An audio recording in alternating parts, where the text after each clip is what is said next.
रहे हैं city India news channel हक की आवाज। पैराडाइज फंक्शन पैलेस महबूब नगर। तेलंगाना आरटीसी के मैनेजिंग डायरेक्टर वीसी संजनार ने महालक्ष्मी स्कीम के तहत मुफ्त बस में सफर करने वाली खवातीन के लिए एक अहम तजवीज़ पेश की है।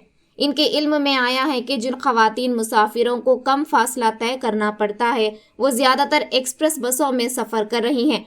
उन्होंने कहा कि इससे दूरदराज मकामात पर जाने वाले मुसाफिरों को शदीद तकलीफ हो रही है, इसलिए कम फासले का सफ़र करने वालों से कहा गया है कि वो पल्ले वेलुगु ऑर्डिनरी बसों में सवार हों और अमला के साथ ताउन करें। इसके अलावा कुछ खवातीन अमले पर दबाव डाल रही हैं कि वो बसों को रिक्वेस्ट स्टॉप के बजाय दरमियान में रोक दें। उन्होंने कहा कि इससे सफ़र का वक्त बढ़ेगा, इसलिए एक्सप्रेस बसों को सिर्फ रिक्वेस्ट स्टॉप पर रोका जाएगा।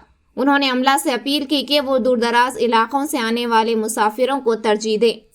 ఈ నెల 9వ తారీఖు నుంచి రాష్ట్ర ప్రభుత్వం చేపట్టిన మహాలక్ష్మి ఉచిత ప్రయాణం మహిళలకి, ఆడపిల్లలకి, అదేవిధంగా థర్డ్ జెండర్కి టీఎస్ఆర్టీసీ యాజమాన్యం చాలా సక్సెస్ఫుల్గా ఇంప్లిమెంట్ చేయడం జరుగుతుంది. చాలా చోట్ల అనూహ్య స్పందన వచ్చింది. రికార్డ్ స్థాయిలో ప్రయాణికులు మా బస్సులో ప్రయాణం చేయడం జరుగుతుంది. బట్ ఈ ఒక పథకం ఇంప్లిమెంట్ చేయడంలో యాజమాన్యానికి, ముఖ్యంగా మన సిబ్బంది కూడా కొన్ని సమస్యలు తెలియెత్తుతున్నావు. ముఖ్యంగా చాలామంది మహిళలు తక్కువ దూరంకి వెళ్లే వాళ్ళు కూడా మన ఎక్స్ప్రెస్ బస్సులో ఎక్కి దూర ప్రాంతం వెళ్లే ప్రయాణికులకి ఇబ్బంది కలిగించే విధంగా ప్రయాణం చేస్తున్నారు.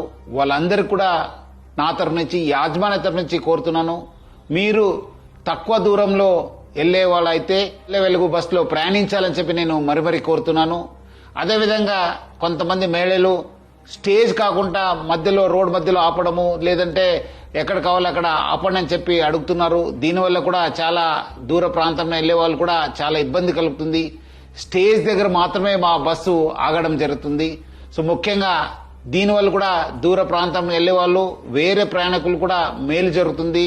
మన కండక్టర్స్ కి, డ్రైవర్స్ కూడా బాగా జరుగుతుంది. లేదంటే కొన్ని చోట్ల మనకు చాలా ఇబ్బంది కలుగుతుంది. మన కండక్టర్స్ కూడా చాలా ఇబ్బంది పడుతున్నారు. ప్రజలు బాగా సహకరించారు. వాళ్ళందరూ కూడా నా తరఫు నుంచి, యాజమాన్య తరఫు కూడా ధన్యవాదాలు తెలుపుతున్నాను. వచ్చే రోజు కూడా ఈ ఒక స్కీమ్ ని ఇంప్లిమెంట్ చేయడానికి మహిళలు, ఆడపిల్లలు, థర్డ్ జెండర్ వాళ్ళందరూ కూడా సహకరించాలని చెప్పి నేను మరీ యాజమాన్య తరఫు నుంచి అందరు కోరుతూ, మహిళా లోకానికి, ఆడపిల్లలకి, థర్డ్ జెండర్ అందరు కూడా నేను యాజమాన్య తరఫు నుంచి కూడా సహకరించేందుకు పేరుగా ధన్యవాదాలు తెలుపుతున్నాను.